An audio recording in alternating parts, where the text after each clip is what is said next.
What's up, YouTube? It's your boy DNG, and I'm here with my man, Mr. The River, you already know. Yes, sir. And we're back with another episode of Let's talk about it. Let's Talk About It. So we're here to talk about some important things now, man. If you like the video and you like to interact with us, make sure you hit that subscribe button. We cannot stress it enough. Subscribe. Hit the post notification bell and like each video. We'll try our best to clip some of the best interesting parts to put them out there during out the week.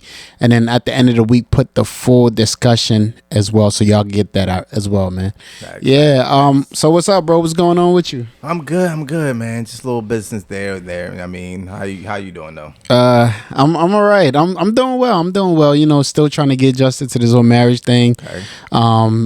Learning a lot about each other. And it's just like a whole new thing, like living with a woman, because the only women that I live with my sisters and my mother. So now, like in a relationship, or I mean in a marriage, because this is more than a relationship now. It is. Yeah, so I'm learning a lot, man. One thing that I'm learning is like we just gotta like make more time for God individually and together. So that's what I'm trying to like get her to understand, and she's getting me to understand that too. So yeah, we're making it work, bro. We're making it work. That's the way to go, man. That's the way to go. The only way to go. Yeah, you know what I mean? Because, bro, I cannot. You know what? Something like sometimes that I'm glad you said that. That's the only way to go, because like if God is not like the foundation of your relationship, you have nothing to really stand on. You have nothing to keep you solid, because I mean, as far as it goes, like to me, if I feel as though like I'm not seeking God the way I should, I feel like something is missing. You feel me? So, and if it's like that in a marriage, you feel like something is missing. Yeah. Nah, that's facts. That's facts, man. How's your relationship with God, you feel like?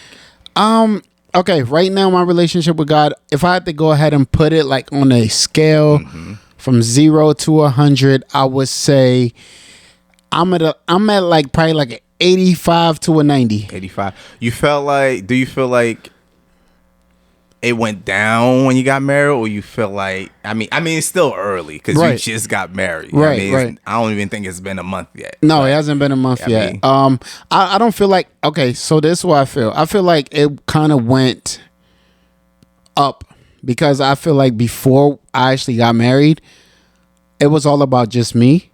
True. So true. Here and there, like I could, I did some stuff that I'm not supposed to, or I dabbled in stuff I'm not supposed to. But now that I am, married, I feel like I'm held accountable even more, not just by God only, but by her as well. So if I'm not on my toes, like if I'm not doing what I'm supposed to do, like this morning, like I woke up, like I'm so like much into it to the point where like I woke up this morning, and when I usually wake up, I just go on my phone. Yeah. But I'm breaking that habit. I'm not even gonna say I'm trying to break that habit, but I'm breaking that habit to like wake up, first things first, pray, take like 30 minutes to pray. And then after that, take another 30 minutes or an hour to like read the word, just to get some of the words in my mind, because the Bible does say that we're supposed to like seek him diligently every day. And that helps out a lot, man. It helps out a lot. So I would feel like it went up to 85. I'm gonna get it to 100% though. Nah, you will. You will. See, that's what I'm saying. That's why you're supposed to get married to a woman of God. Right. You know what I mean? Because if you don't, guess what? Your slacks, you would have been comfortable with that. Right. I mean? Right. So you don't have to answer to that. And she'd be like, oh, well, you could do this later. Or you. Right. So. Yeah. And the crazy thing is, like, that's always been like my prayer, though. Like, okay, you date here and there, right? And that's one of the reasons why I'm happy that I kind of waited to the age that I am now to get married, because that's a great age. I feel like talk about it, because like, all right, look, I'm sure I told you before, like my dad used to wonder if I'm not if you was the rainbow. Yeah, he used to wonder if I was gay, man, because like I ain't never like bring women around and stuff like that. You feel me? Like, so wait, how did you feel when you think he think that? All right, at first I was offended. At first I was mad. I was mad. I was mad at first, but then I sat down and I understood it from his point of view. You understand? Because like the times and the days that we're living in right now, if your son is not out there, like he don't got like a chick on his arm, or like he's not introducing you to people, like he's not someone in the closet. Yeah, something wrong with him. You feel me? So like at first I was mad, but nah, like I understand it now. But I had to tell him why though. The thing about me is, you spoke to him? Yeah, I spoke to him. Oh, that's what's up. Yeah, I ain't hear about that. Let's talk about it now. All right, I didn't even know about this. All right, so like a couple weeks ago, I went over the house. You know, I was talking to him and my mom, and he was like, "Son, oh man, I'm happy. I feel a sense of relief." So I'm like, why? He was like, wow, you're married. Cause I can't tell you like the amount of nights where I was like praying to God, I hope my son doesn't embarrass me or anything like that. I'm like, Pops, I understand, I get it, but there's a reason as to why I didn't do what you expected me to do. Because like ever since I was young, like I have a bunch of cousins.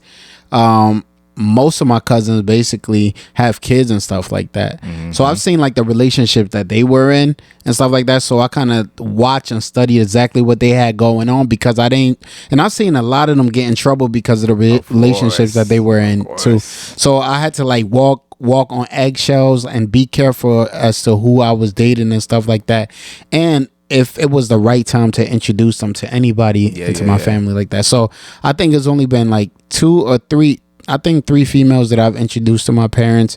But yeah, that's the reason why. So I told him that. He was like, oh wow, I understand that 100%. I'm like, yeah, because I ain't want to be out here. Like, I don't want to, not that it's okay. Hey, for me it's wrong. Like I didn't want to just be out here wilding. So yeah, that's exactly what I told him. No, that's the way to go though. I mean, yeah, that's the way that I respect that. Yeah, 100%. So what about you? Like, how's your relationship with God? What you got going on right now? It's funny you said, you're trying to focus, and that phone thing, man. Yes, they got everybody. It's like an addiction, man. Really, first thing you do when you wake up, it's like, where's my phone? And when you open it, there's a lot going on. Instagram, TikTok, it's easy. And when soon you get onto those things, but that's what I'm working on now too myself. Right. Trying to put the phone down and pray and spend time with God and stuff like that right now. So I'll say about 75%. I feel 75, 70%. I feel like I should do more. Right. And I will do more. Right. But right now, that's what I'm doing. I'm reading the words, and I got back to listen to the broadcast I've been listening to every morning and stuff like that. So, okay, I gotta get back, man. That's the only way to go. That's the only way to go, man. I mean, that's late, and that's the crazy thing is like that kind of leads into like the next topic I wanted to discuss too. Mm-hmm. Like, it's like 2 topics basically. Okay. Overcoming like stress, us going through like stressful situation and stuff like that.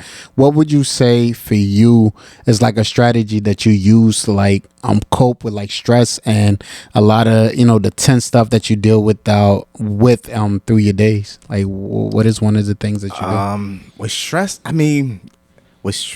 it's yeah, it's crazy because I just went through stress. I just went through all this. I mean, but before I used to use different things and they never really work. Right. Really. Okay. And it's wrong to say, but that's when I really got back. I'm like, no, I gotta 100% get back to God. 100, right. You know what I'm saying? Right. 100% because He's the only one that could get me out of that. Right. Because I started kind of wilding a little bit and. Because I'm going through all this stress and I don't know what to do with it and this is that. So, prayer, and stuff like that. But now I'm good. I'm stress free, man. That's it, bro. That's how it's gotta be, man. Because look, I seen you going through a lot. Yeah, you feel me? Like I seen you, like you dealt with a lot of stuff, and most of the stuff that you've dealt with, like would cause like a lot of people to go crazy. You feel me? But one thing that I admire about you is the fact that you, like, even though you were going through all that, like you didn't show it all the time. Yeah. Now I just didn't want to put that burden on somebody else. Right. You know what I mean? Right. A lot of times people be like, I don't know how you going through it, but so many times I'm like, so like I'm there at that point. Right. You know what I mean? Right. And I think 100%, like none of the credit go to me, man. 100% that was God. Right. That was 100% God, because there's some stuff I was going through. I pull a smile on, I do this, I do that, and people be like, well, you the only one that could. And if they could see inside what I'm going through, man, it would have. You would have been like, "Oh snap!" Like, Yeah, I mean, yeah. Wow, but it was God, man. It was God. it had to have been, because if 100%. if I put myself in your shoes, in your situation, I'm like, dang, like how will I be able to cope with that? You feel me? Like, and like a normal person who doesn't even know God, I think if they put themselves, if they were in the situation that you were in, they would have went crazy, and they would have. Yeah. Without God, I definitely would have been crazy, though. I definitely did. Yeah. You know what I mean? Oh yeah. What? Yeah. So. Yeah. Like if I had to, like, how do I overcome stress? For me, I would say like the way that I overcome stress is like basically the same as you. Prayer, reading the Word of God, and also like trying to find outlets and stuff like that can help me to de-stress myself. I love making YouTube videos, and I just want to get like more into it and more serious into it. I have to get back to the gym. I've been getting too comfortable. Yeah, I got a belly myself, man. Yeah, I definitely gotta go back, man. But definitely. Like the gym is a stress reliever. No, that's like, facts. Yeah, when you go in there and you spend that hour or that 45 minutes in there, you just totally focus, and you have your headphones in, you zoned out. As soon as you get out of there, you really like feel better. You sleep better that night and stuff like that. So I would say like that's one of the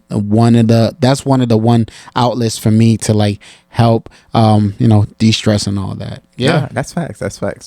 Yeah, yes sir. I agree with that. Okay, so this also ties in with like, I would say in that same conversation or so, what keeps you going when you fail at stuff? Like if you fail, like let's say today, my goal was to make $500, or I had a target to hit this, or it may not even have to be money, or like you had some sort of goal that you want to accomplish, or you feel like you let yourself down in some type of way. What are some things that keeps you going? I'll say, first of all, my kids, because every single time, right, I back in the days or whatever, right, giving up, I think of my kids. Like, right. I want better for them, and this is that. And myself, I told myself I was never gonna fall. I was gonna fail. Fail, right, and give up. So that's one thing myself. So right. I'm always gonna, and my parents and people that I really, really want to help. Right.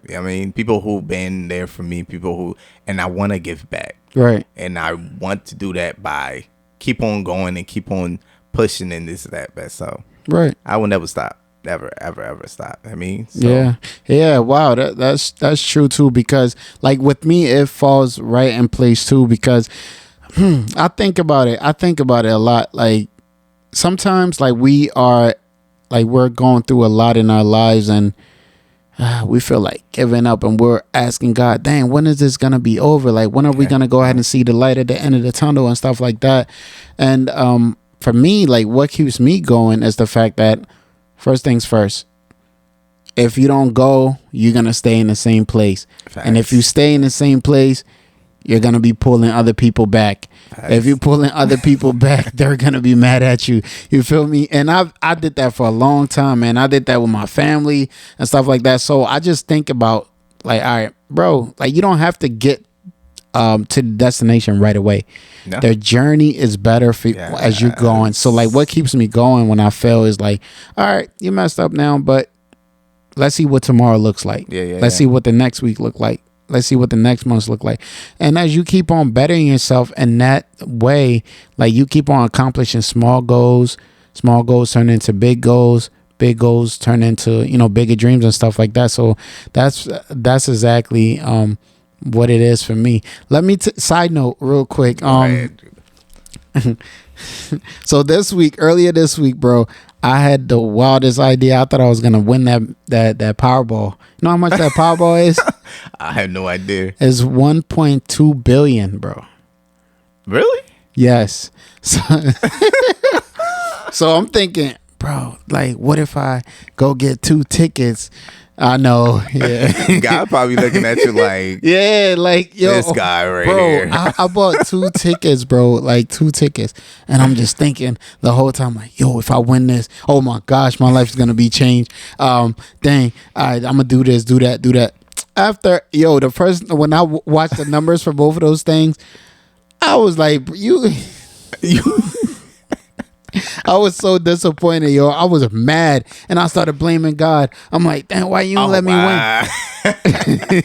and then I just had this thought, like, bro, that's chasing fantasies. Yep. Like, you chasing something that's not a reality. Do you know what the odds of people winning that thing is? Of one person winning that thing, the odds is so slim. And then that's how they get you. Each ticket is $2. So imagine how many people are trying to win that thing all over the country, bro. Billions, millions of people. People bro. spending hundreds, yeah, hundreds. Yeah. Because they want the odds to go up. Right. So I'm just thinking like, this one time. So yesterday I bought another one.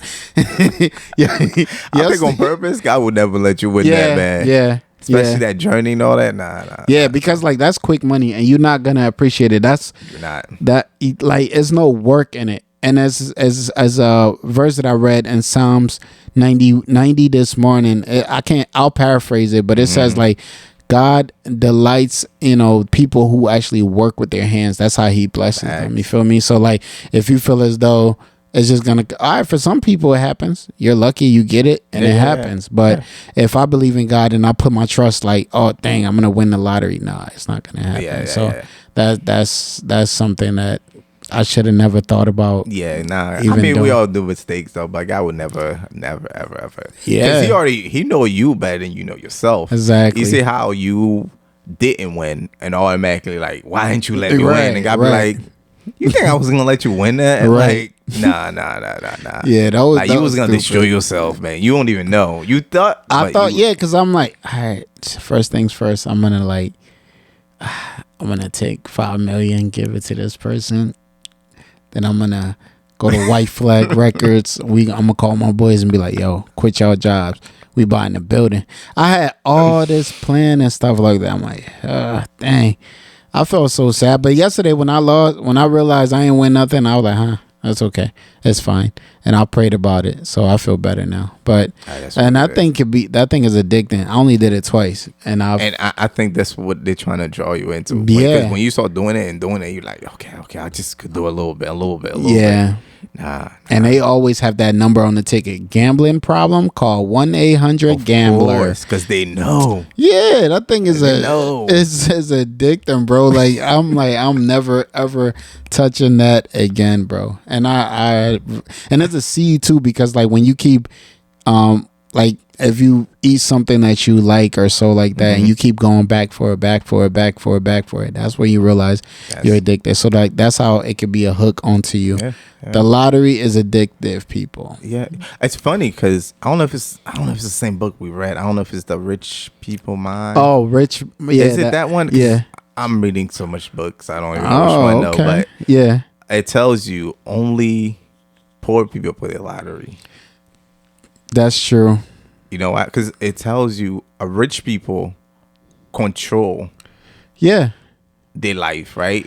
But a poor person, right, hoping and dreaming that lottery gonna change their life. Right. But the chance of that it's slim. It's slim. But you hoping on that. Right. So you're gonna keep spending money on that. Because the books, it says something about what it says. Rich people control what happens to them, and poor people hoping something. I was like, what? And it's like, no. It's like, you see rich people, they'll play it for fun, maybe. Now, they already have millions. They play it for fun. So, you know what? I'll just throw that on there. I just da-da-da-da. Right. But to be like, I'm poor, but that $2 I could have saved it. Right. That $5. I know people that spend $1,000. Oh, wow. Well, my odds. Like I met somebody like that. Wow. They say they spend $1,000 because they want their odds to be greater. Yeah. What could you do with $1,000? Like you lost that $1,000, right? Mm-hmm. Because you're poor, you could have did so much with that, right? A rich people that play just for fun, they got nothing to lose. They don't. That $1 million, they don't even spend $1,000. I guarantee you they don't spend $1,000. No. They're like, you know what? Put 20 on it or something. Right. But that 20 is a penny to them, but it's for fun for them. Right. It's not. It's fun that's for them. crazy. I read that book. I was like, whoa. He's like, no. Yeah. 99.9 people who play the lottery is poor people. Right. That's true. That's facts. Because they're hoping that would change their life. Right. Right? Yeah. But you have to control the control to change your life. The rich people, that's what they do. Right. They control their life. You may know, I'm gonna be rich. Right. This I'm gonna do it. Right. But you don't depend on 1%. Yeah. That would never happen. Right. And why are you hoping on something like that? You could die. I mean, you're hoping 1%. Yeah, 1%. Not even 1%. I think it's like lower than 1%. Exactly. For you to win that thing. No. That's true, because I listened to a sermon by Dr. Miles Monroe. It's called "Life Is Not a Game," and he was basically teaching on that. He was like, yeah, for a rich person, if they lose $1 million, I lost $1 million. Exactly. I have millions more. Yes. You feel me? So it's fun for me. You poor, you gonna go ahead and put $1,000 in there, and you know you got rent coming up. Exactly. It's not fun for you. Exactly. I don't know if you've seen that video. I seen it today. This lady, she was crying. I just tell you, her son accidentally. Oh, not even accidentally. Her son is 16. Yeah. He spent the $2,000 rent on some girl where he's going. Oh. And the mom was crying. She was like, I'm filming this because I need help. Like, he kicked the son out, tell the dad come get. Wow. Yeah. But that's what I'm saying. You see how that $2,000 really hurt her. She be like, this is my rent money. You just spent on a girl. This, you know what I'm saying?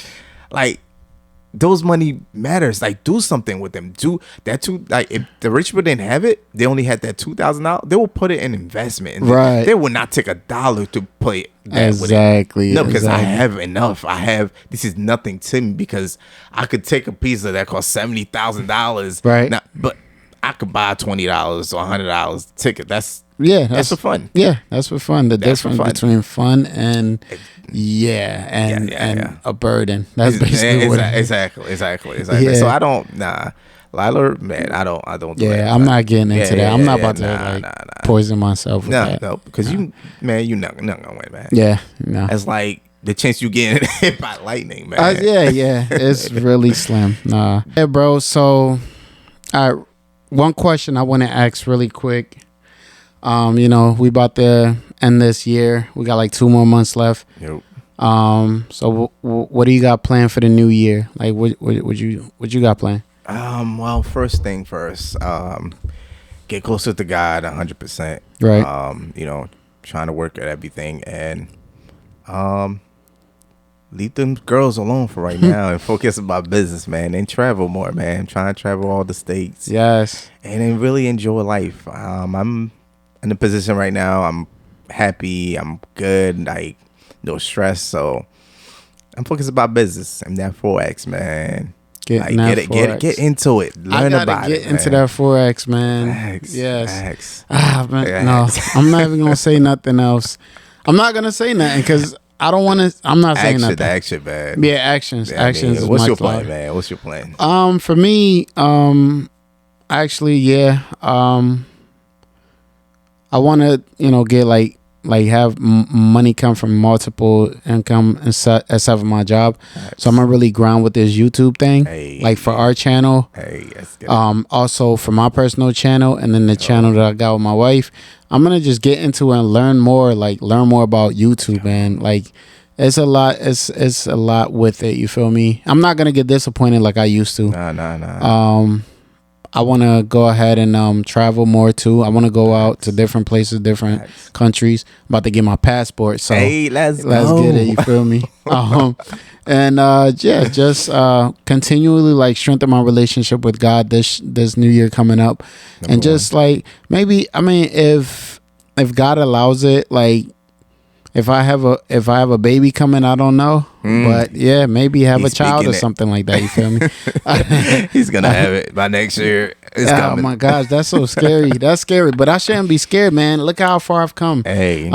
So yeah, man, those are the plans, man, and I just pray that like we just keep doing what we're doing. You feel me? Like we don't get discouraged, we don't get disappointed at all, and we keep working. Like I said, that Psalms that I read this morning, God really like delights in people who use their hands, because that's where He's gonna bless. It's more meaningful when you work for it. You feel me? So yeah, that's exactly what I'm planning to do for this new year. Hey, great things, man. Great things. You feel me? 2023, here we come strong. We coming strong, man. Hey.